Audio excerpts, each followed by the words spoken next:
Hello scholars, welcome to दक्षिणा ई class. I hope सब लोग अच्छे होंगे और अच्छे से अपनी पढ़ाई कर रहे होंगे। सब लोग शीट सॉल्व करना शुरू कर दीजिए। जितना ज़्यादा क्वेश्चंस हो सकता है, जितनी ज़्यादा प्रैक्टिस हो सकती है, उतना बेटर रहेगा आपके लिए।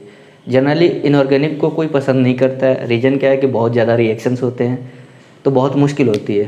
तो मैं आपको ये बोल रहा हूँ कि इनऑर्गेनिक को समझने का बेटर तरीका ये है कि आप एक एक मॉलिक्यूल्स को थोड़ा डिटेल में पढ़ो, उसको समझने की कोशिश करो।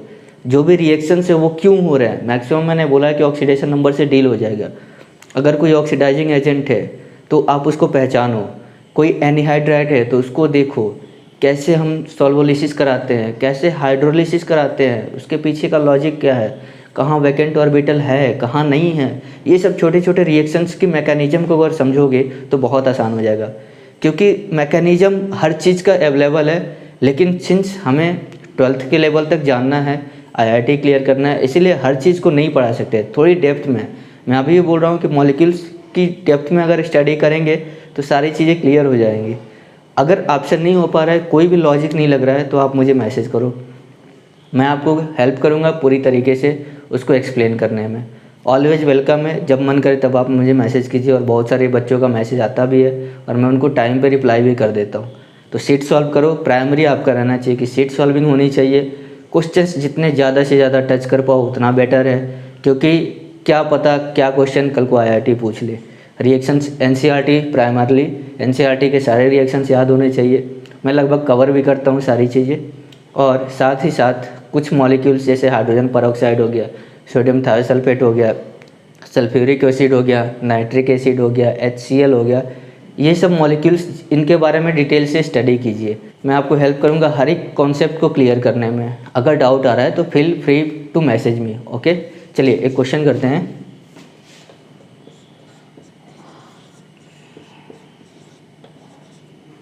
प्लस H3PO2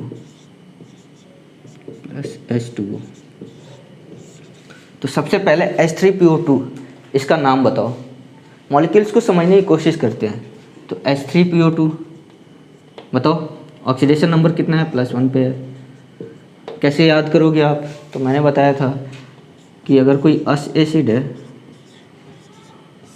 और उसमें से हमने एक ऑक्सीजन माइनस किया तो ये बन गया हाइपो। तो ये है फॉस्फोरस एसिड, तो ये हो जाएगा हाइपोफॉस्फोरस एसिड। बात समझ में आया? तो ये फॉस्फोरस एसिड और ये हाइपोफॉस्फोरस एसिड। कुछ ही मॉलिक्यूल्स है, ज़्यादा है नहीं। देखो H3PO2 है, H3PO3 है, इसके आगे बढ़ोगे तो पायरो आ जाएगा, उसके बाद से इक एसिड आ जाएगा, इक एसिड का पायरो आ जाएगा, मेटा आ जाएगा। तो वो इतने ही है, ज़्यादा है नहीं। बट हम देख के डर जाते हैं क्योंकि हम ध्यान नहीं देते हैं। तो फिर से बोल रहा हूँ, मॉलिक्यूल्स को थोड़ा सा प्यार करो, अपने आप वो आपको बहुत अच्छा रिस्पॉन्स देंगे। राइट, चलिए यहाँ पे देखते हैं। तो यहाँ पे क्या है, H3PO2 है। सबसे पहला चीज़ आपके दिमाग में क्या आया, सोचो। तो +1 है, इंटरमीडिएट ऑक्सीडेशन स्टेट है, तो कुछ ना कुछ तो होगा। अब देखो यहाँ पे Ag+ है और NO3- है।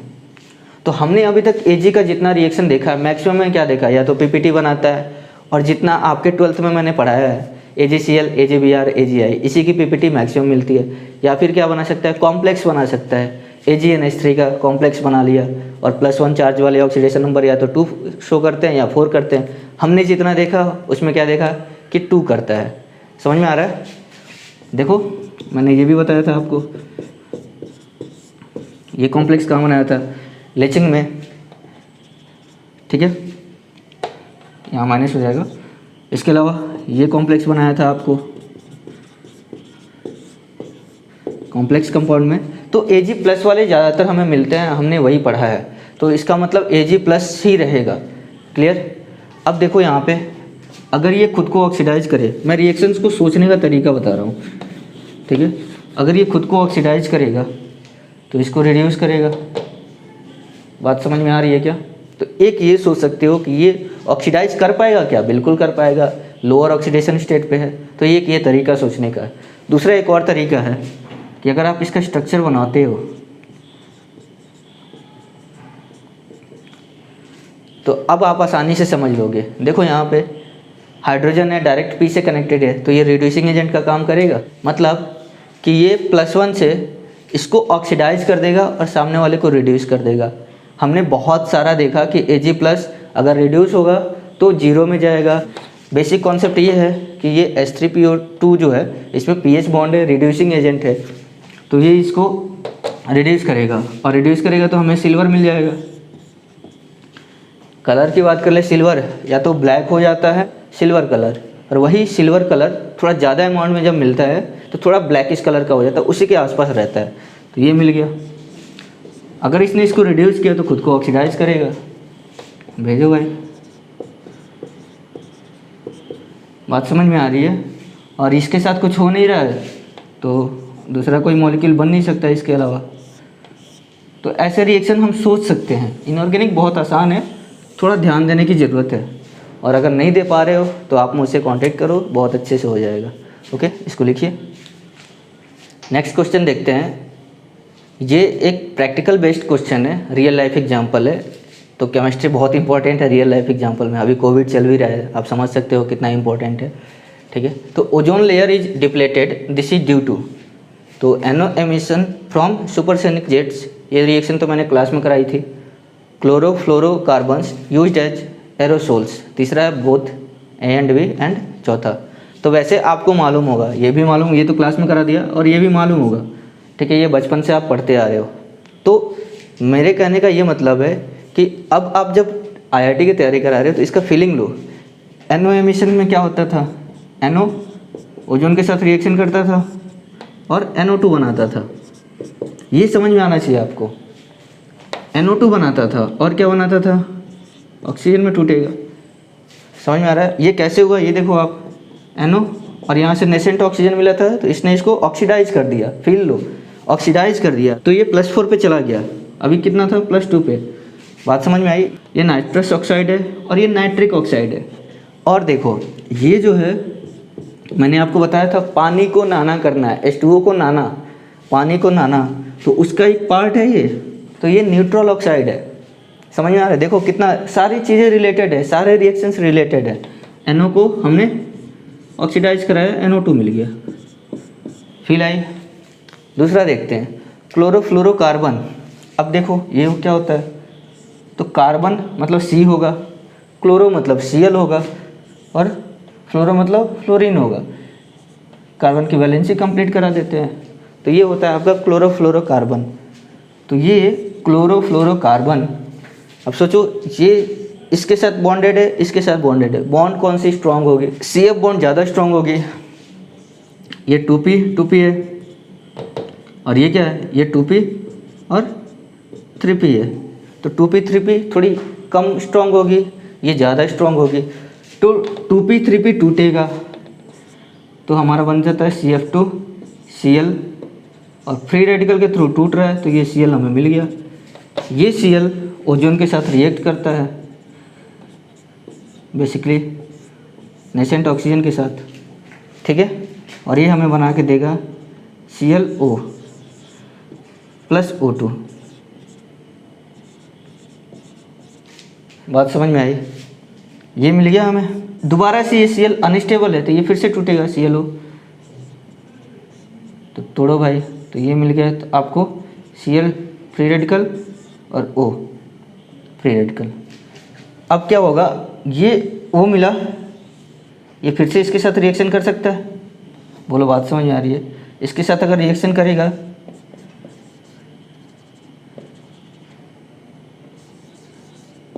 तो ये O, ये दो O दोनों मिलके O2 बना लेंगे और क्लोरीन फिर से फ्री हो जाएगा। Feel low. सबसे पहले क्या हुआ कि ये बॉन्ड वीक है, समझना बहुत ज़रूरी है। ये बॉन्ड वीक है तो ये टूटा, फ्री रेडिकल में क्लोरीन टूटता है, ये तो आपने पढ़ा भी है। ठीक है, थोड़ा भी आप सनलाइट देते हो तो टूटता है ये। अब ये नेसेंट ऑक्सीजन के साथ रिएक्शन करेगा। ओजोन का मतलब क्या हुआ, ओजोन का मतलब क्या हुआ कि इसके अंदर O2 + O है। बात समझ में आ रही है? तो उसके साथ रिएक्शन करेगा, रिएक्शन किया तो क्लोरीन का ऑक्सीडेशन हो गया और O2 मिल गया। तो यही तो है depletion of ozone layer. Ozone टूट रहा है, समझ में आ रहा है? ओजोन टूट रहा है, इसी को तो बोलते हैं डिप्लेशन ऑफ ओजोन लेयर। यहाँ पे भी तो यही हो रहा था, NO रिएक्ट कर रहा था ओजोन के साथ तो बेसिकली इसमें नेसेंट ऑक्सीजन से रिएक्शन कर रहा था, तो ये O2 बना रहा है प्लस NO2 बना रहा है, तो ओजोन जो था वो तो टूट रहा है ना भाई, बोलो टूट रहा है। मतलब क्या हुआ कि ओजोन लेयर का डिप्लेशन होता है, तो दोनों तरीके से होता है। अब आप अच्छे से एक्सप्लेन कर पाओगे ना किसी को, समझ में आया? इसको नोट डाउन करिए। पिछले लेक्चर में हमने SO2 की बात की थी बहुत डिटेल में, SO2+4 ऑक्सीडेशन नंबर, तो आगे भी जा सकता है और पीछे भी जा सकता है। तो इस तरीके से सोच सकते हो कि ये ऑक्सीडाइजिंग एजेंट भी है और रिड्यूसिंग एजेंट भी है। परऑक्साइड की बात की थी हमने, हाइड्रोजन परऑक्साइड की बात की थी हमने, बहुत इंपॉर्टेंट रिएजेंट है और इसके क्वेश्चंस आने की प्रोबेबिलिटी बहुत ज़्यादा है। तो आप क्वेश्चन सॉल्व करिए, शीट को अच्छे से सॉल्व करिए और नोट्स को बार बार आप रिपीट करिए, देखिए उसको। एक और कंपाउंड की बात की थी हमने, सोडियम थायोसल्फेट, बहुत ही अच्छा कंपाउंड है, हाइपो में यूज किया जाता है, टाइट्रेशन में बहुत ज़्यादा पढ़े होंगे आप इसके रिएक्शन के बारे में। और एक और मज़ेदार बात, इसको एंटी क्लोर बोलते हैं, क्लोरीन निकालने के काम आता है। कैसे कैसे सोचो, रिएक्शंस मैंने लिखवाई हैं आपको कि सोडियम थायोसल्फेट का रिएक्शन जब हम क्लोरीन के साथ कराते हैं तो वो सोडियम बाई सल्फेट बना लेता है या सोडियम हाइड्रोजन सल्फेट बना लेता है और HCl बनाता है। 0 से Cl2, 0 ऑक्सीडेशन नंबर से -1 पे जा रहा है। बात समझ में आई? ये क्वेश्चन IIT में पूछा जा चुका है। आज हम स्टार्ट करने वाले हैं उसके आगे SO3, सल्फर ट्राईऑक्साइड SO3। इन सब चीज़ों में तो अब आपको दिक्कत नहीं हो रही होगी। बोलो SO3 स्ट्रक्चर कैसा होगा? प्लेनर,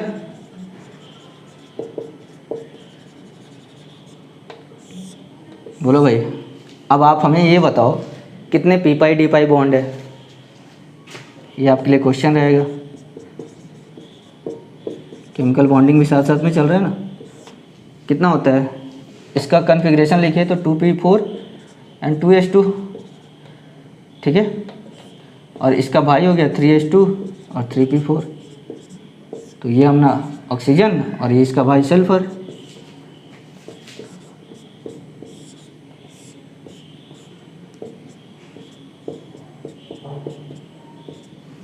सल्फर के पास वैकेंट d ऑर्बिटल भी है ना भाई। अब जब ये बॉन्ड बनाएगा तो ये एनर्जी लेके अनपेयर्ड हो जाते हैं। क्लियर?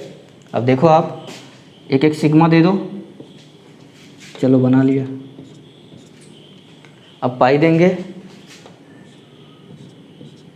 तो ये एक हमारा p पाई बना और दो हमारे d पाई p पाई। p किसका? ऑक्सीजन का। d किसका? सल्फर का। तो ये क्या हो जाएगा आपका 3d पाई और 2p पाई। ये क्या हो जाएगा 3p pi and 2p pi. Feel आ रही है? टफ नहीं है? तो यहाँ गड़बड़ होता है, बहुत लोग मिस्टेक करते हैं कि ये 3 है तो 3 हमारे पास पाई बॉन्ड एक ही तरह का होता है। बिल्कुल नहीं, 2 होता है, ठीक है। स्ट्रक्चर समझ में आ गया। प्लेनर होता है। हाइब्रिडाइजेशन की बात कर ले तो sp2 हो जाएगा। अब फिर से सेम कहानी शुरू करेंगे, प्रिपरेशन, उसके बाद फिजिकल प्रॉपर्टीज़, केमिकल प्रॉपर्टीज़ और यूजेज। तो प्रिपरेशन आप बहुत अच्छे से सोच लो, अपना दिमाग लगाओ, दौड़ाओ। +6 पे है तो रिड्यूसिंग एजेंट की तरह काम कर सकता है, ऑक्सीडाइजिंग एजेंट की तरह करेगा क्या? बोलो। बिल्कुल सही है, रिड्यूसिंग एजेंट की तरह काम नहीं करेगा। ये दूसरों को रिड्यूस नहीं करेगा, ये दूसरों को ऑक्सीडाइज करेगा, खुद को रिड्यूस करेगा। समझ में आ रहा है? तो ये ऑक्सीडाइजिंग एजेंट है, बहुत अच्छा ऑक्सीडाइजिंग एजेंट है। तो प्रिपरेशन की बात करें तो आपको मैंने बताया था कि SO3 जो होता है ये एनिहाइड्राइड होता है किसका? H2SO4 का। बोला था कि नहीं बोला था भाई? एक पानी निकालो, देखो एक पानी निकालो, SO3 मिल गया। तो प्रिपरेशन कर सकते हैं, लगा दो H2SO4। अब पानी निकालना है तो डिहाइड्रेटिंग एजेंट यूज करना है। मैंने आपको ये भी बताया था कि ये खुद में डिहाइड्रेटिंग एजेंट है, लेकिन यहाँ तो इसी से निकालना है तो एक और डिहाइड्रेटिंग एजेंट फेमस है, लगा दो। आसान है? फील आ रही है रिएक्शंस की? समझ में आया?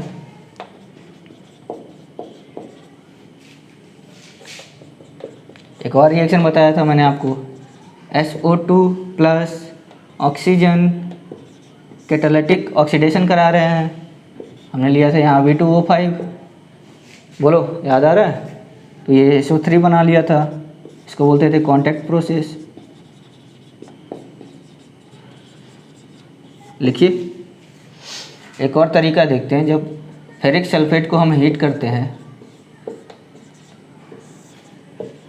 तो ये बनाता है ferric oxide plus SO2 plus SO3।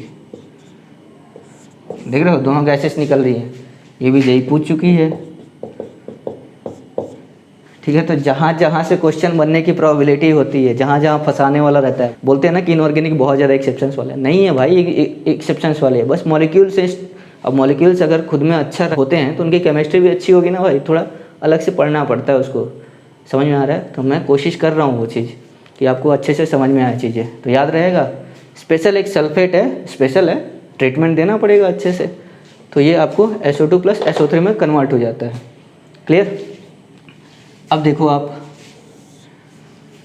इसके ऑक्सीडाइजिंग नेचर की बात कर ले।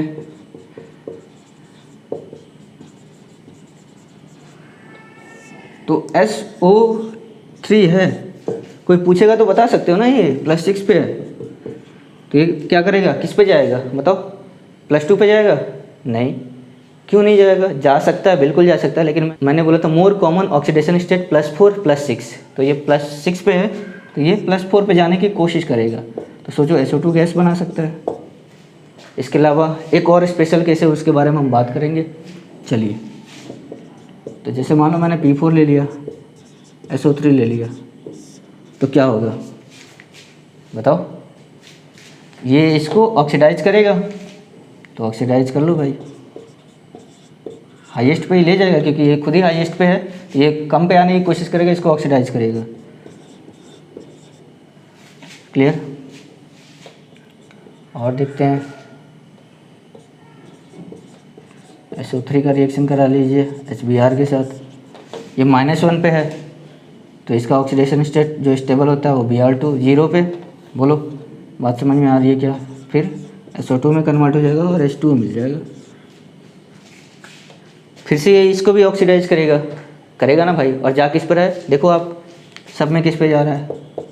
+4 पे जा रहा है, +4 पे जा रहा है। तो खुद भी अभी भी +4 पे जाएगा। करा लो, समझ में आई बात? देखो कितना आसान है। क्लियर है? एसिडिक नेचर का होगा क्या? एसिडिक नेचर का होगा, बिल्कुल होगा। एनीहाइड्राइड ही तो है, sulphuric acid, king of chemicals. Sulphuric acid को किंग ऑफ केमिकल्स बोलते हैं, राजा है वो। अब देखो, तो SO3 में अगर हम H2SO4 मिलाते हैं तो ये बनाता है आपका H2H2O7। ये मॉलिक्यूल आप जानते होगे, जानते हो ना भाई? अरे बोलो हाँ, बहुत अच्छे से जानते हैं वोलियम को। अब क्या होता है, H2SO4 बनाने में यही तो यूज़ करते हैं कि वोलियम बना लेते हैं और वोलियम में वाटर मिलाते हैं तो हमें H2SO4 मिल जाता है। ऐसा क्यों करते हैं आगे पढ़ेंगे। एसिडिक नेचर का होगा, ठीक है। अब बात आती है यूजेज की, तो आप खुद से बता सकते हो कि पहला यही बोल देंगे कि H2SO4 के प्रिपरेशन में यूज करते हैं, प्रिपरेशन में यूज करते हैं,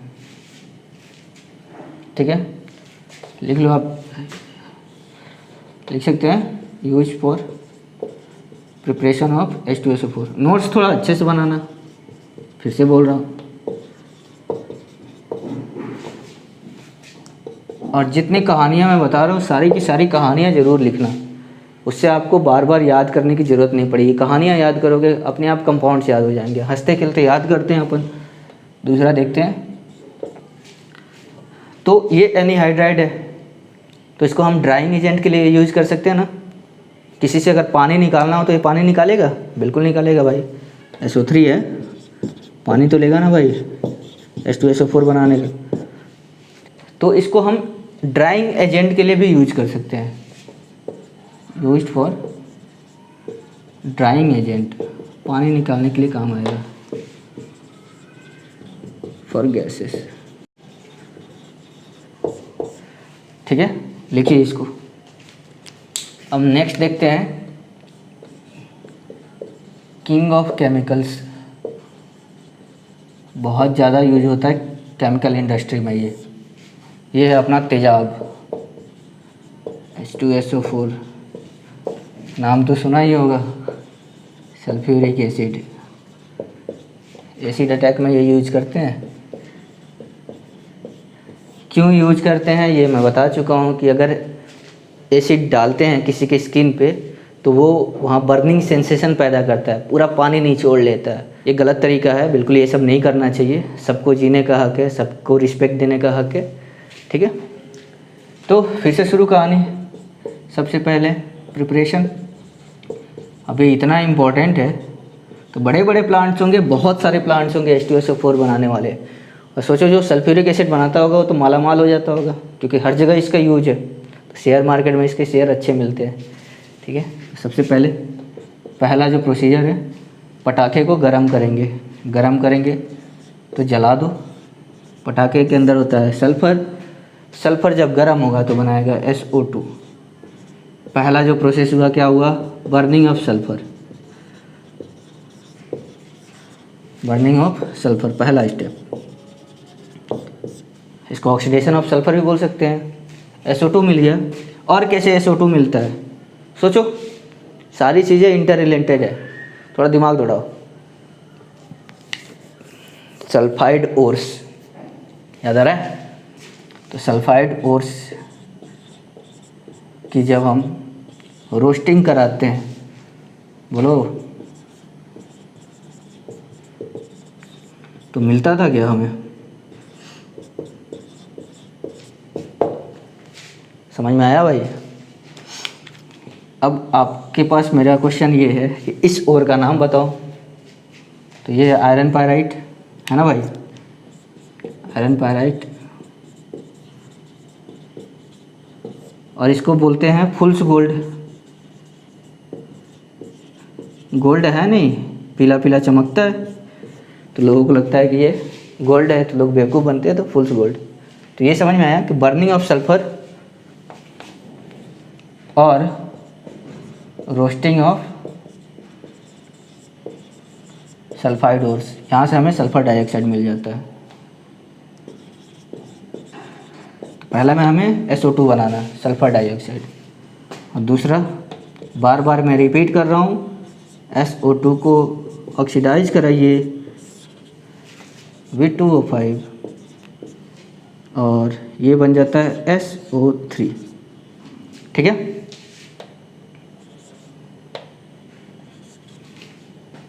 अब देखो ज़रा, इसमें डेल्टा H जो होता है वो लेस देन 0 आता है। डेल्टा H -196.6 किलोजूल पर मोल। अब देखो, अभी तक ये क्वेश्चन पूछा नहीं गया, लेकिन पूछा जा सकता है कि ये देखो SO2 2O2 2SO3, delta NJ क्या है यहाँ पे? डेल्टा NJ की बात कर लें तो नेगेटिव है, final minus initial, product minus reactant का N क्या है? स्टाइकोमेट्री आपको मालूम ही होगा। तो अगर मैं पूछूं कि इसके लिए हमें टेम्परेचर और प्रेशर कैसा लेना पड़ेगा, high temperature, low temperature, high pressure, low pressure, दोनों का कॉम्बिनेशन बताना है, तो कैसे बताओगे? अटक गए सर, ये वाली चीज़ें तो हमने बस अमोनिया के लिए पढ़ी थी। तो बता रहा हूँ भाई, ऐसे ही क्वेश्चंस बनते हैं और ऐसे क्वेश्चन मज़ेदार होते हैं। अभी तक किसी ने सोचा नहीं था, अब देखो यहाँ पे आप सोच सकते हो। अच्छा ऐसा है, अब देखो हमने तो एक ही रिएक्शन पढ़ी है, हैबर प्रोसेस, ये तो पढ़ा है। यहाँ पे भी देखो, डेल्टा NG नेगेटिव आ रहा है और डेल्टा H लेस देन 0 आता है। सेम टाप दो, जो ऐसा है वैसा ही होगा इसमें भी। तो डेल्टा H लेस देन 0, ठीक। तो टेम्परेचर ज़्यादा नहीं चाहिए, बोलो टेम्परेचर बढ़ाने पर रिएक्शन बैकवर्ड जाने शुरू हो जाएगी। प्रेशर बढ़ा दो, तो प्रेशर बढ़ाओगे तो रिएक्शन फॉरवर्ड आनी शुरू हो जाएगी। तो क्या बोला मैंने? लो टेम्परेचर और high pressure, low temperature high pressure favourable होता है। फील आ रही है भाई? बस हम डिटेल में पढ़ते नहीं है, इसीलिए इनऑर्गेनिक से डर लगता है। Low temperature high pressure. अब देखो, ये तो हो गया। अब टेम्परेचर इतना भी कम मत कर देना कि ये रिएक्शन आगे ही नहीं बढ़ पाए, समझ रहे हो, बॉन्ड वगैरह तोड़ने के लिए टेम्परेचर चाहिए होता है थोड़ा बहुत। तो लो टेम्परेचर का मतलब एकदम लो नहीं, थोड़ा बहुत रिएक्शन को फॉरवर्ड करने के लिए कैटालिटिक रिएक्शन है तो थोड़ा सा चाहिए, हमें थोड़ी एनर्जी चाहिए होती है ताकि इसको हम आगे बढ़ा लें। क्लियर। अब हमें मिल गया SO3, पहला स्टेप था SO2 बना लिया, दूसरा है SO3 बना लिया। अब नेक्स्ट इसको SO3 को हम एब्जॉर्ब कराते हैं सल्फ्यूरिक एसिड जो पहले से बना के रखते हैं। तो ये हमारा बना लेता है ओलियम। और आजकल देख ही रहे हो नेपाल के प्रधानमंत्री जी हैं ओली जी, उसे याद रखना ओलियम और ओली। तो ओली जी बोल रहे हैं कि सारी ज़मीन मेरी है, जहाँ भी देखो वहाँ ज़मीन की बात कर रहे हैं। तो ये H2SO7 है। जब भी हमें सल्फ्यूरिक एसिड चाहिए इसमें पानी मिला दो। वॉल्यूम स्ट्रेंथ आपने पढ़ लिया होगा, वहाँ से बहुत अच्छे से आप क्लियर समझ सकते हो कि कितना चाहिए, कितना मिलाना है पानी। तो ये आपका आ गया 2 moles of H2SO4।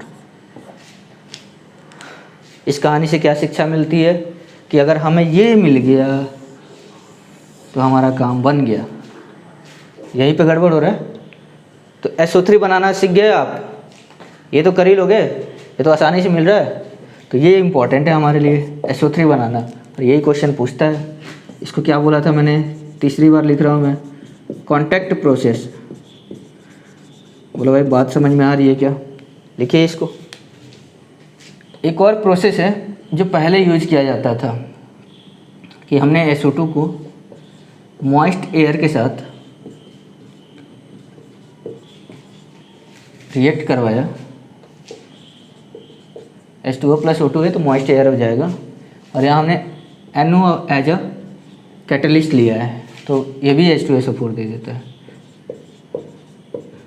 NO as a catalyst.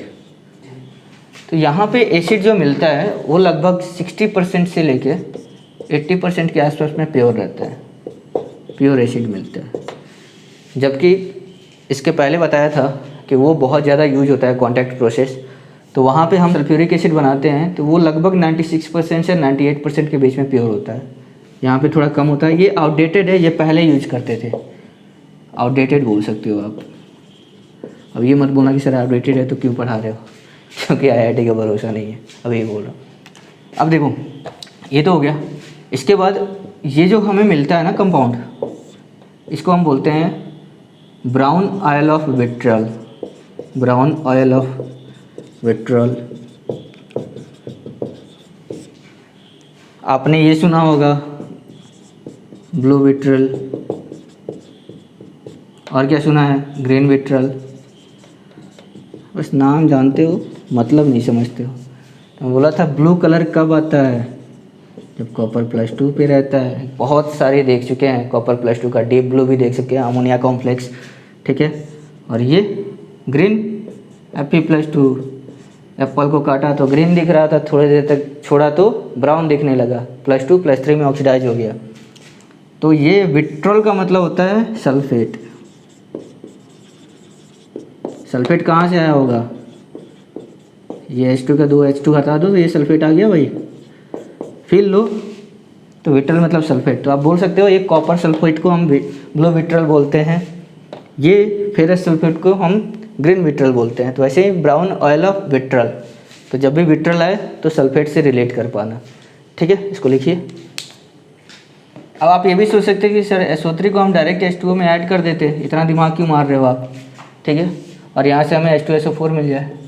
तो बेसिकली हमारा काम था कि SO3 बना लेना, तो SO3 हमने कॉन्टैक्ट प्रोसेस के थ्रू बना लिया। अब देखो अगर ये प्रोसेस हम कराते हैं, SO3 में डायरेक्ट H2O जोड़ते हैं तो वाइट फ्यूम्स आने लगती हैं, क्लाउडी बहुत ज़्यादा हो जाता है। तो जो हमें प्योरिटी चाहिए वो नहीं मिल पाता है। समझ में आया कि अगर मान लीजिए मैं इस कमरे में अभी जहाँ मैं शूटिंग कर रहा हूँ उसमें मुझे पूरे कमरे में मुझे भरना है H2SO4 से, इसको भर देना है। तो मैं SO3 में अगर H2O बनाऊंगा तो फ्यूम्स आने लगेगा, तो पता ही नहीं चलेगा कितना हमारे पास H2SO4 आया, वाइट फ्यूम्स आने लगते हैं। तो इसीलिए हम क्या करते हैं कि ओलियम बनाते हैं, और ओलियम में जब भी हमें ज़रूरत पड़ेगी उतना हम H2O ऐड करके और उतने वॉल्यूम स्ट्रेंथ का हम H2SO4 बना लेते हैं। क्लियर बात समझ में आई। तो वाइट फ्यूम्स बनाता है, इसलिए डायरेक्ट प्रोसेस नहीं होता है। चलिए अब बात करते हैं प्रॉपर्टीज़ की। तो प्रॉपर्टीज में पहला, ये बहुत इंपॉर्टेंट है आपके लिए भी, और जब भी लैब में जाना तो सावधानी ज़रूर बरतना कि अगर थोड़ा सा भी कंसंट्रेटेड टर्म आए तो डर जाना। तो थोड़ा सा भी कंसंट्रेटेड टर्म आए तो डरोगे, याद रखना, रिस्क मत उठाना, क्योंकि शरीर जल सकता है आपका, फिर बाद में नुकसान हो जाएगा, IIT का पेपर नहीं दे पाओगे। और ये बच्चे करते हैं बदमाशी। तो प्रॉपर्टीज में पहला कि जैसे ही कंसनट्रेटेड H2SO4 को हमने पानी के साथ मिलाया, ये ब्लास्ट कर जाता है, एकदम बहुत ज़्यादा विग्रस रिएक्शन होता है, बहुत ज़्यादा एनर्जी निकलती है, ठीक है। तो इस चीज़ से बचने के लिए मैंने बोला कि कंसनट्रेटेड टर्म से ही डरना है भाई आपको। केमिकल से बहुत खतरनाक होते हैं। 1984 का केमिकल गैस जो लीक हुआ था, मिथाइल आइसोसाइनाइड, उसकी कहानी मालूम ही होगी। पल भर में दुनिया ख़त्म हो सकती है, ठीक है। तो पहला प्रॉपर्टीज क्या है कि reacts vigorously with H2O with large amount of heat।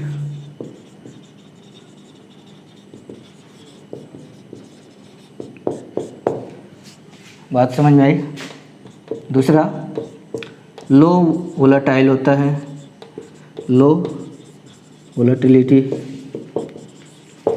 Reason क्या है, हाइड्रोजन बॉन्डिंग बोल सकते हो, ठीक है। जिन जिन में हाइड्रोजन बॉन्डिंग होती है ना, वो लो वोलेटाइल होता है, ज़्यादा उड़ेगा नहीं, बॉन्डिंग है ना, आपस में अट्रैक्टेड रहेंगे, तो गैसेस फेज में थोड़े कम मिलेंगे।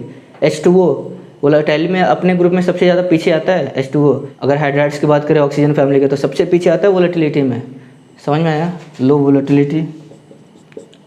दूसरा है स्ट्रॉन्ग एसिड, बहुत स्ट्रॉन्ग एसिड होता है, किंग ऑफ केमिकल्स बोलते हैं भाई स्ट्रॉन्ग एसिड। तो इसकी बेसिसिटी 2 होती है, पहला आपका हो जाएगा,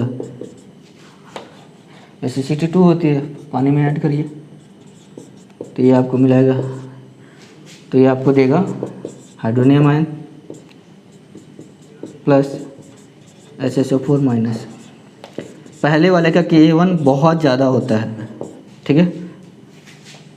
और फिर HSO4 माइनस जो होता है, ये H2O के साथ रिएक्शन करके फिर से H3 प्लस देगा, प्लस सल्फेट देता है।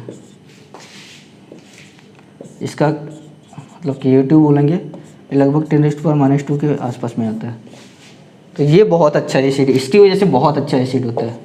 आप समझ रहे हो, Ka1 बहुत ज़्यादा है, मतलब डिग्री ऑफ डिसोसिएशन बहुत ज़्यादा है, तो H प्लस देने की टेंडेंसी बहुत ज़्यादा रहती है, तो बहुत अच्छा एसिड होता है। सेकंड में कम होता है, इसको हम यूज करेंगे रिएक्शन में, ठीक है। तो याद रखना कि Ka1 बहुत ज़्यादा, हद से ज़्यादा होता है, और Ka2 जो रहता है 10⁻⁻² के आसपास आता है। लिखो इसको। तीसरी प्रॉपर्टी है इसकी, ये माइल्ड ऑक्सीडाइजिंग एजेंट भी की तरह भी काम कर सकता है। Mild oxidizing agent when taken in concentrated form. इसके बारे में डिटेल में बात करेंगे, टेंशन मत लो, ठीक है। जब कंसनट्रेटेड लेते हैं तो माइल्ड ऑक्सीडाइजिंग एजेंट की तरह ये काम करता है, ठीक है। तो सबसे पहले देखते हैं एसिडिक प्रॉपर्टी।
ट्राई करिए, ट्राई करिए इसको। एसिडिक प्रॉपर्टी है, एसिड बेस रिएक्शन होगा तो सॉल्ट बनाएगा, barium sulphate plus water, calcium sulphate plus water, 2 मोल ले लीजिए।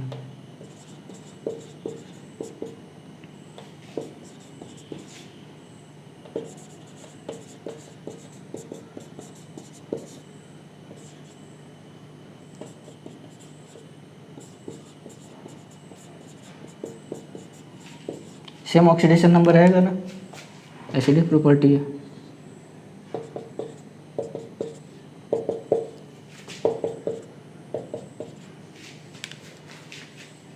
सोडियम कार्बोनेट है, सोडियम सल्फेट बना लेगा, प्लस H2CO3। यह अनस्टेबल होता है तो H2O प्लस CO2 में टूटेगा, वीक एसिड होता है। कार्बनिक एसिड जो होती है वो वीक एसिड होती है। यहाँ 1 मोल है तो ये 1 मोल बनाएगा, प्लस H2CO3, ये फिर टूट जाएगा। बात समझ में आ रही है? यहाँ पे वीक एसिड का सॉल्ट है और स्ट्रॉन्ग एसिड है तो ये इसको H प्लस दे देगा, तो ये बना लेगा 2CH3, C double bond OH plus NaSO4। ठीक है, FeSO4 ये -2 पे है, देखो आप -2 पे है तो ये बना लेगा FeSO4। एसिड बेस रिएक्शन हो रहा है तो FeSO4 प्लस H2S, ये इम्पोर्टेंट रिएक्शन है, अभी बात करते हैं इसके बारे में। सोडियम थायोसल्फेट H2SO4 तो ये बना देगा सोडियम सल्फेट प्लस H2H2O3। ये अनस्टेबल होता है, अगर टूटेगा भी तो ये बनाएगा H2O plus SO2 plus sulphur. ठीक है, इस तरीके से टूटता है। यहाँ पे देखो आप, तो ये Na2SO4 बना सकता है अगर ज़्यादा अमाउंट में लोगे, लेकिन अगर कम रहेगा तो ये रिएक्शन जो देता है ये होता है NaHSO4 प्लस HCl। इसके बारे में बात करेंगे दोबारा से। ऐसे यहाँ पे भी 1 मोल देगा, केवल 1 मोल देगा, तो ये बनाएगा आपका KHSO4 प्लस HNO3। ठीक है, इसको लिखिए। बाकी किसी रिएक्शन में दिक्कत नहीं आई होगी, जितने कराए थे मैंने, इसमें आपको दिक्कत आ सकती है। तो यहाँ पे बोला NaCl प्लस H2SO4। तो देखो क्या मैंने बोला था कि H2SO4 का Ka1 बहुत ज़्यादा है, तो पहला हाइड्रोजन बहुत ईजिली देगा, बहुत ईजिली देगा। KHSO4 बना लिया प्लस HCl, लेकिन इसके बाद दूसरा हाइड्रोजन नहीं देता है। दूसरे हाइड्रोजन का मैंने बोला था Ka2 जो होता है अप्रॉक्स होता है वो 10⁻⁻² का होता है। ठीक है, तो दूसरा हाइड्रोजन जल्दी से नहीं देता है। इनकेस अगर ज़्यादा हीट करोगे तो ये दे देगा, लेकिन यहीं तक रिएक्शन रुकती है अगर 1 मोल लेते हो तो। बात समझ में आई? सेम यहाँ पे है, 1 मोल लेते हैं तो यहाँ रुकती है। इसको मैं और डिटेल में बताऊँगा, जब ऑक्सीडाइजिंग एजेंट के बारे में पढ़ाऊँगा तो वहाँ पर मैं डिटेल में बताऊँगा क्यों होता है। ठीक है, बाकी कर। अब देखो ये FeSO4 FeS प्लस H2SO4, इससे बनता है हमारा FeSO4 प्लस H2S। H2S का स्मेल आपको बार बार मैं बताता हूँ, रॉटन एग लाइक स्मेल। ये लैब में बनाओगे आप, पक्का बनाना, ठीक है, और महकना। हम लोगों ने अपने टाइम पे भी इसको बनाया था। लैब में जाके बदमाशी करते हैं, पूरे 2 साल रगड़ के अपन थियरी पढ़ते हैं, लैब में जाके प्रैक्टिकल करने का बहुत कम चांस मिलता है। ऊपर से आप दक्षिणा स्कॉलर हो तो बहुत ही कम चांस मिलेगा। ठीक है, तो H2S ये हो गया रॉटन एग लाइक स्मेल। अब देखो एक और बताया था मैंने, रॉटन फिश लाइक स्मेल, वो किसका था? बोला था बार बार याद दिलाऊंगा। रॉटन फिश लाइक स्मेल किसका था? PH3। ठीक है, फॉस्फिन का। तो ये है H2S बनाने का तरीका, हाइड्रोजन सल्फाइड बनाने का तरीका। इसको बनाते हैं हम किप्स अपैरेटस में। किप्स अपैरेटस, हुक्का पिए हो? नहीं पिए हो ना, कोई बात नहीं, आप बच्चे हो, हुक्का देखे तो होगे। राजस्थान वाले बूढ़े लोग शाम को बैठे रहते हैं लेके गुड़ गुड़ गुड़, हरियाणा में। तो किप्स अपैरेटस उसी टाइप का होता है। इसमें एक ऐसा होता है कुछ पहला, और एक इसका भाई,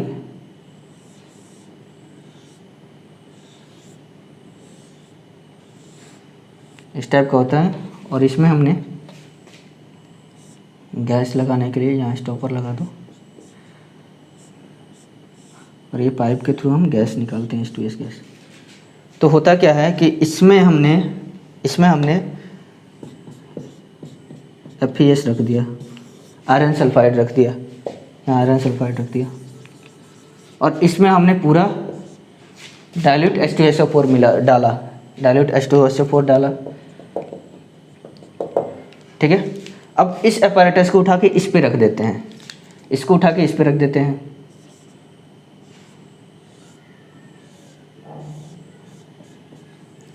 समझ में आया? तो ये पूरा भर जाता है, ये थोड़ा थोड़ा इसमें भी रहेगा, और ये नीचे से थोड़ा सा छेद होता है, गिरता रहता है।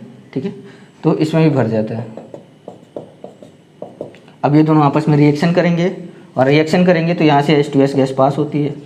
तो H2S गैस जब पास होगी तो इसको हमने यहाँ पे इकट्ठा कर लिया। बात समझ में आई? तो इसको बोलते हैं किप्स अपैरेटस। आपको एक इमेज भी दिख जाएगी यहाँ पे। फील आ रही है कि नहीं आ रही है इनऑर्गेनिक की? कुछ भी ऐसा है कि रटना पड़ रहा है? कुछ चीज़ें इंपॉर्टेंट है जो जानना है। देखो आप मैथ्स में भी उतना ही रटते हो, फिजिक्स में भी उतना ही रटते हो, ऐसा नहीं कि उसमें सब चीज़ छूट जाता है। जैसे पावर ऑफ पॉइंट आपने पढ़ा है कॉनिक सेक्शन में, कहीं यूज नहीं है, पता ही नहीं चलता है क्या है। इवन मैंने क्या पढ़ा मुझे नहीं मालूम। हाइपरबोला के इक्वेशंस कहाँ यूज हुआ आज तक क्लियर नहीं हुआ। ठीक, जब हम लोग इंजीनियरिंग कर रहे थे, एमटेक में जाके चीज़ें क्लियर होती है कि जो ये ऑर्बिटल्स होते हैं ये कुछ नहीं मैथमेटिकल फंक्शन होते हैं। स्क्रॉडिंगर वेव इक्वेशन जब सॉल्व करते हैं तो लंबा, ठीक है। तो हम अभी जो पढ़ाई कर रहे हैं ना, थोड़ी हायर लेवल पे भी है, थोड़ी लोअर लेवल पे है, क्योंकि IIT अच्छे बच्चों को लेती है, तो थोड़ा डिटेल में पढ़ना बहुत इंपॉर्टेंट है, और ये आपके सिलेबस का one of the important part है। ठीक है, तो डिटेल में पढ़ो, फील नहीं आया तो बताओ। ठीक, दूसरा है, पहला क्या है? पहला है एसिडिक प्रॉपर्टी, दूसरा है डिहाइड्रेटिंग एजेंट। बोला था आपको बताऊंगा ये सब चीज़ें। तो जैसे डिहाइड्रेटिंग एजेंट का बात आ जाए तुरंत एसिड अटैक याद होना चाहिए। तो ये इतना तगड़ा डिहाइड्रेटिंग एजेंट है कि अगर शुगर में हमने H2SO4 डाल भी दिया ना,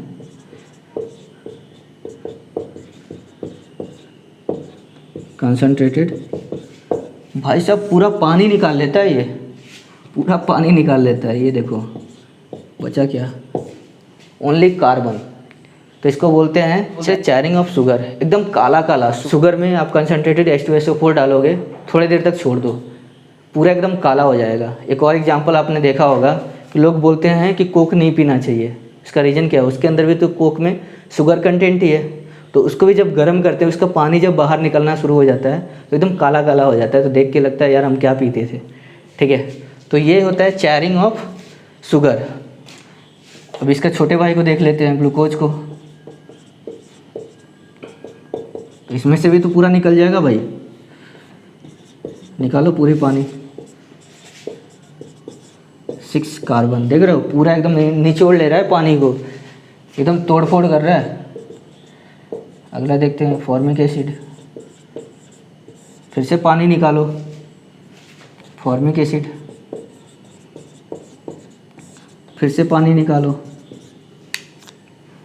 तो अगर ये आप पानी निकाल लेते हो तो बचा हमारे पास क्या? CO। तो ये CO गैस देता है। इसके भाई को देखते हैं,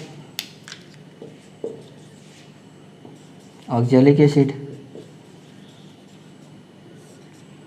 H2SO4 मिलाया, कंसनट्रेटेड, सारे कंसनट्रेटेड ही हैं। तो ये भी पानी निकालेगा, पानी निकाला तो दिया CO प्लस CO2 का कॉम्बिनेशन। बात समझ में आ रही है? कई जगह पे रिएक्शंस आपको मिलेंगे तो ऑक्जेलिक एसिड के साथ वाटर ऑफ क्रिस्टलाइजेशन भी रहता है, तो यहाँ +H2O भी मिलता है। अगर आप इसको ऐसे लेते हो बिना किसी वाटर के तो ये CO प्लस CO2 देगा, ये आप समझ सकते हो यहाँ से। ठीक है, तो ये बहुत इंपॉर्टेंट रिएक्शन है, पूरा एकदम चमड़ी को जला देता है, स्किन को पूरा जला के रखता है। ठीक है, तो ये बहुत तगड़ा, किंग ऑफ केमिकल्स। तो कुछ तो नखरे होंगे ना भाई इसके भी। ठीक है। देखो इसको। इसके बाद बात आती है ऑक्सीडाइजिंग प्रॉपर्टी। ऑक्सीडाइजिंग प्रॉपर्टी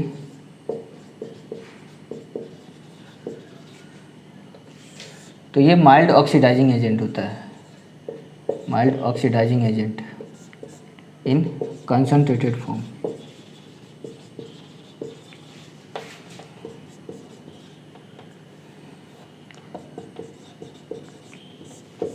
ठीक है। H2SO4 का हाफ सेल रिएक्शन जब लिखते हैं हम तो ये देता है हमें SO2 + 2H2O। तो हाफ सेल रिएक्शन का जो प्रोडक्ट बना वो SO2 बना। ठीक है, याद रखना है ये। और जो इसमें E0 आता है वो पॉजिटिव आता है, ये इम्पोर्टेंट है, थोड़ा सा बताऊंगा इसको, ये डेटा यूज करेंगे अपन। तो पहला एक एक्सपेरिमेंट मैं करता हूँ, एक्सपेरिमेंट नंबर 1। इसमें मैंने एक टेस्ट ट्यूब लिया और इसमें डाइल्यूट H2SO4 मिलाया, डाइल्यूट H2SO4, और उसमें हमने जिंक डाला। बोलो भाई रिएक्शन होगी? ये तो 10th में पढ़े होगे, दक्षिणा का पेपर जब दे रहे होगे तो ऐसे क्वेश्चन आते हैं, क्वेश्चन बनाए जा चुके हैं, 1-2 बार मैंने बनाया है। ठीक है, तो देखो जिंक प्लस H2SO4, और H2SO4 है कैसा? डाइल्यूट। तो ये इसका हाइड्रोजन खींच लेता है, तो ये हाइड्रोजन गैस देगा प्लस जिंक सल्फेट। लेकिन अगर मैंने इसमें कंसनट्रेटेड ले लिया, जिंक ले लिया और कंसनट्रेटेड एसिड ले लिया H2SO4 को, तो जिंक +2 इलेक्ट्रॉन, ये एनोड पे होता है रिएक्शन, एनोड पे ऑक्सीडेशन होता है ना भाई। और कैथोड पे देखो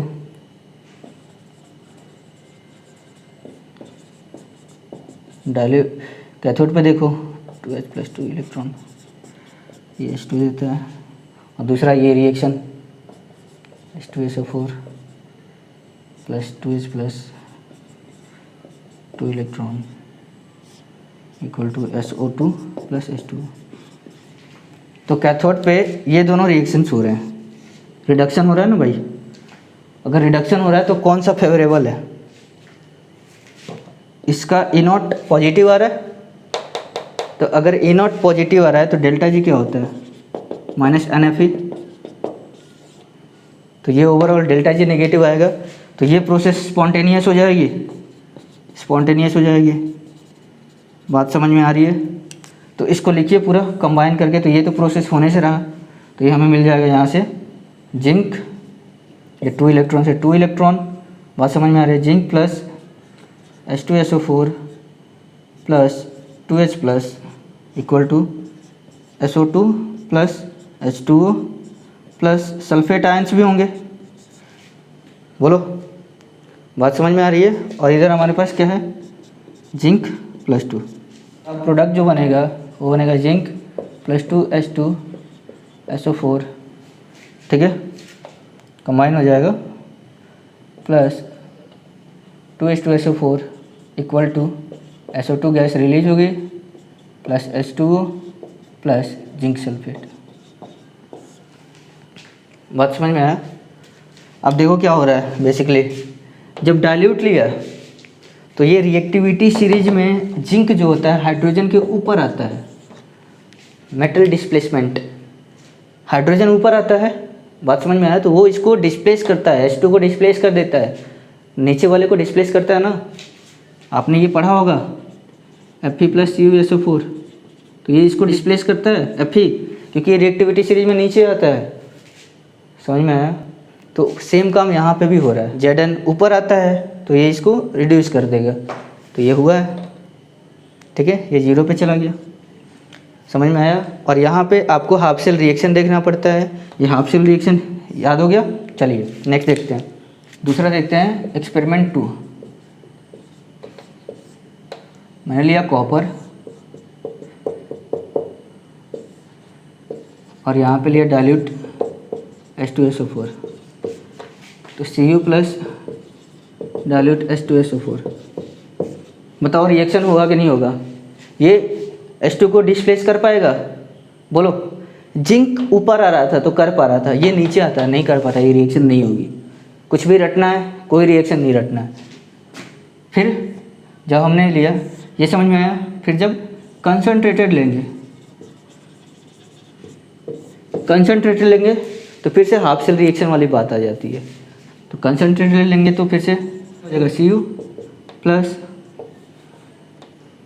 2H2SO4। तो यहाँ पे फिर से हाफ सेल रिएक्शन वाली बात है, तो ये बनाएगा copper sulphate plus SO2 plus H2O। तो बोलो फील आ रही है कि नहीं? तो इस कहानी से क्या शिक्षा मिलती है?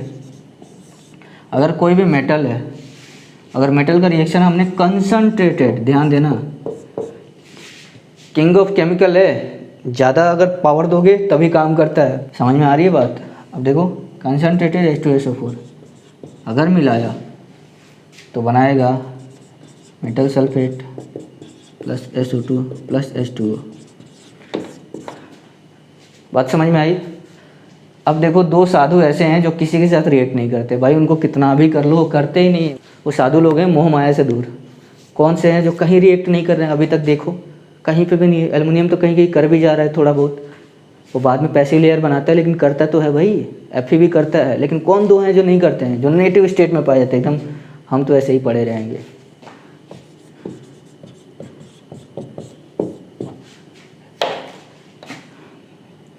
एक्सेप्ट, देखो एक्सेप्शन नहीं लिख रहा हूँ, बस एक्सेप्ट लिख रहा हूँ मैं। एक्सेप्शन अभी तक नहीं लिखा हूँ। एक्सेप्ट AU एंड PT, तो एक्सेप्शन की ज़रूरत नहीं है हमें, हम करेंगे काम अपना करेंगे। बोलो याद रहेगा? H2SO4 जैसे कान खड़े हो जाना चाहिए एकदम। H2SO4 डाइल्यूट तो नहीं दिया है, कंसनट्रेटेड दिया है। 10th में नहीं पढ़ रहा आप, IIT की तैयारी कर रहे हो भाई, और क्वेश्चन यहीं से बनता है। तो ये कंसनट्रेटेड के साथ metal sulphate SO2 plus H2O, बात समझ में आई? डाइल्यूट के साथ हम देखेंगे रिएक्टिविटी से ऊपर वाला है या रिएक्टिविटी सीरीज में H से नीचे वाला है। क्लियर? इसको लिखिए। अगर नॉन मेटल ले लिया या मेटलॉइड ले लिया, देख रहे हो HNO3 की तरह ही इसका भी रिएक्शन चल रहा है। बोला था कि नाइट्रिक एसिड सल्फ्यूरिक एसिड एक ही तरह भाई भाई है ना, ऑक्सी एसिड है दोनों, तो थोड़ा थोड़ा उसी तरीके से चल रहा है। वहाँ पे भी ऐसे ही बातें कर रहे थे अपन। नॉन मेटल ले लिया, मेटलॉइड ले लिया, वहाँ पे शायद मैंने नॉन मेटल नहीं लिखा है, नॉन मेटल होता है, ठीक है। अब अगर H2SO4 के साथ रिएक्शन करेगा, कंसनट्रेटेड अगर रह जाए तो भाई साहब रिएक्शन हो जाएगी, होगी ना, तोड़ेगा फोड़ेगा सब चीज़, किंग है भाई। तो ये रिएक्शन देगा तो ईक एसिड बनाएगा प्लस SO2 गैस रिलीज करेगा। SO2 गैस की फील आती है कि नहीं आती है? बोला था ना दिवाली में अगले दिन सुबह सुबह में जो स्मेल आती है ना सल्फ़र वाली, एकदम वैसी। सल्फ़र का कलर क्या होता है? येलो। अगर हमें सल्फ़र की PPT मिलती है तो क्लियर। अब देखो अगर H2SO4 मैंने डाइल्यूट ले लिया, नो रिएक्शन। नेक्स्ट देखते हैं, अगर मैंने सल्फ़र ले लिया और H2SO4 के साथ रिएक्शन कराया तो बताओ क्या मिलेगा? सोचो, 0 पे है, ये +6 पे है, कुछ ना कुछ तो करेगा। ऑक्सीडाइजिंग एजेंट भी है, तो करेगा तो कहाँ जाएगा? अपने एक और वाला ऑक्सीडेशन स्टेट जहाँ थोड़ा बहुत स्टेबल है, तो ये मिल जाता है हमें SO2 प्लस H2O, ठीक है, प्लस H2O। ये +4 पे चला गया। ब्रो ये फील आ रही है कि नहीं आ रही है? अब देखो ज़रा, यहाँ सल्फ़र था, यहाँ सल्फ़र था, दोनों कंबाइन हो गए, तो ऐसे रिएक्शन को क्या बोलते हैं बताओ? कॉम्पोर्पोर्शनेशन रिएक्शन होता है ना। इसका भाई कौन सा होता है जो उल्टा चलता है? इसके एक टूट के 2 में देता है, डिस्प्रोपोर्शनेशन। तो अब देखो उल्टा सोचो, इंटरमीडिएट ऑक्सीडेशन स्टेट, देख रहे हो, इंटरमीडिएट ऑक्सीडेशन स्टेट, तो एक इससे ज़्यादा पे जाएगा, एक इससे कम पे जाएगा। क्लियर? देखो इसको। नेक्स्ट देखते हैं, right balanced reaction of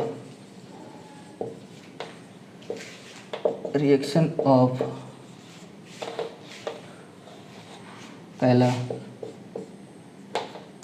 NaNO3, दूसरा NaF, तीसरा NaCl, चौथा NaBr और पांचवा NaI। when reacted with concentrated H2SO4। ठीक है भाई, तो आपको बताऊं मैं नाइट्रेट,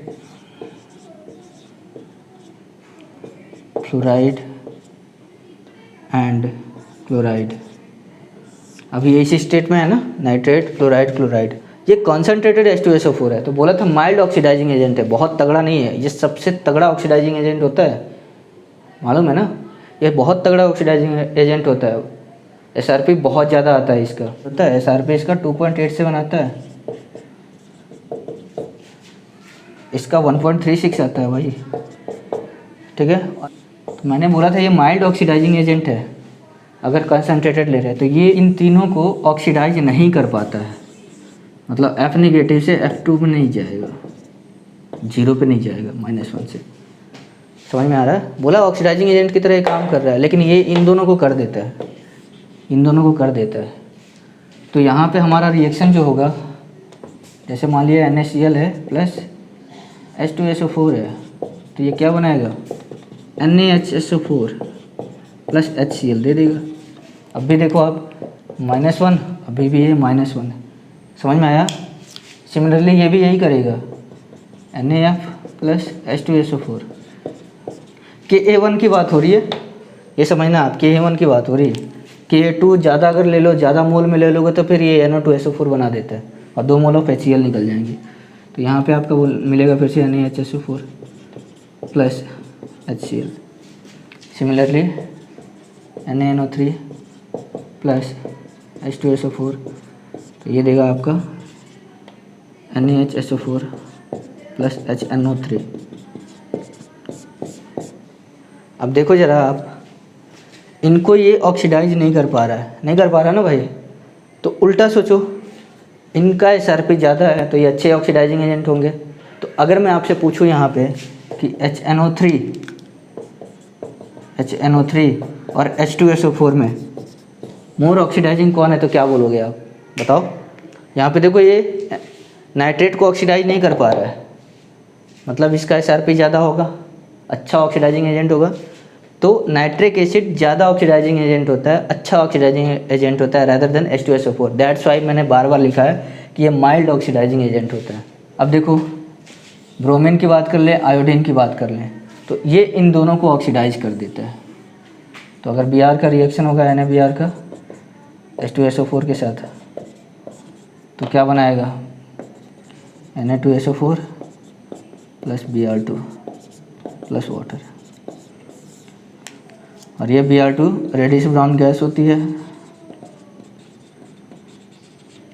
ये बाहर निकलेगी। ठीक है, ऐसे ही NaBr plus H2SO4 sorry NaI, ये फिर से Na2SO4 बनाएगा प्लस I2। I2 का कलर क्या होता है, वॉयलेट वेपर, वॉयलेट वेपर निकालेगा।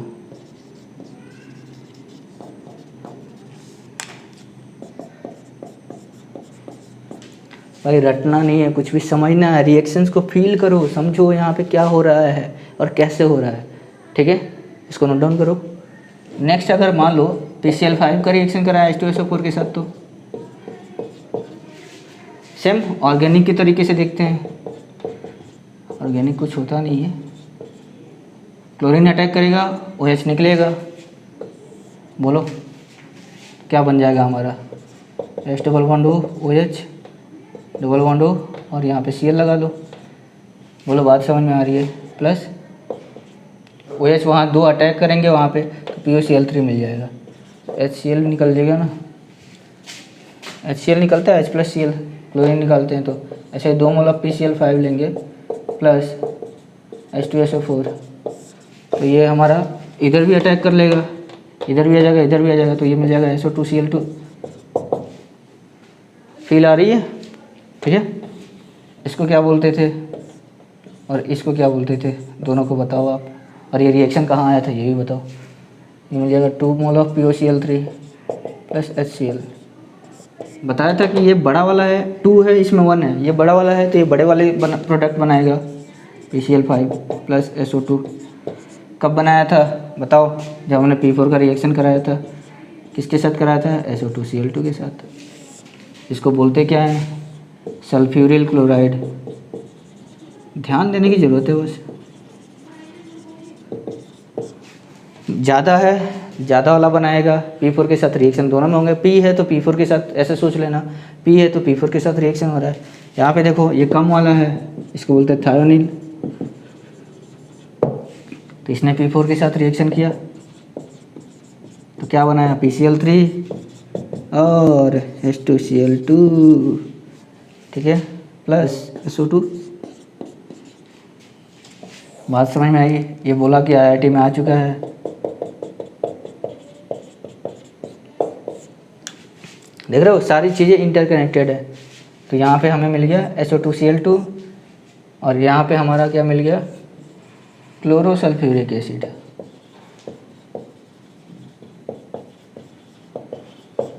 बात समझ में आई? लिखो इसको, स्पेशल K4FeCN6। Fe+2 पे है, ठीक है। तो इसको बोलेंगे पोटेशियम फेरोसाइनाइड। अगर +3 पे रहता है तो पोटेशियम फेरिसाइनाइड। एक फेरिक होता है, एक फेरस होता है। अब इसको राजा जी के साथ रिएक्शन करा दो। और राजा जी कैसे हैं? गुस्से वाले, कॉन्सेंट्रेटेड। भाई साहब गुस्सा, बॉक्स मेरे सामने, मैं तो राजा हूँ, तोड़ो इसको। पूरा एकदम तोड़ के निकलता है, बम बम बम, सारे रिएक्शंस, सारे को सारे जितने हैं K4Fe पूरे के पूरे बक्से को तोड़ते हुए निकलेगा और बनाएगा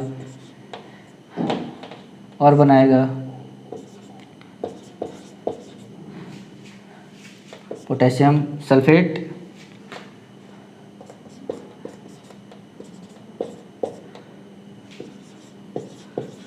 अमोनियम सल्फेट, फेरस सल्फेट। सारे को तोड़ दिया भाई साहब, बचा क्या? इसको तोड़ ही दिया, इसको तोड़ ही दिया, इसको भी तोड़ दिया, एक ही बचा है। यहाँ से हमें कार्बन मोनोऑक्साइड निकलती है, कार्बन मोनोऑक्साइड गैस निकलती है, कार्बन मोनोऑक्साइड गैस निकलती है। जब हमने कंसनट्रेटेड के साथ कराया तो ये पूरा तोड़ ताड़ के निकल गया। बात समझ में आई?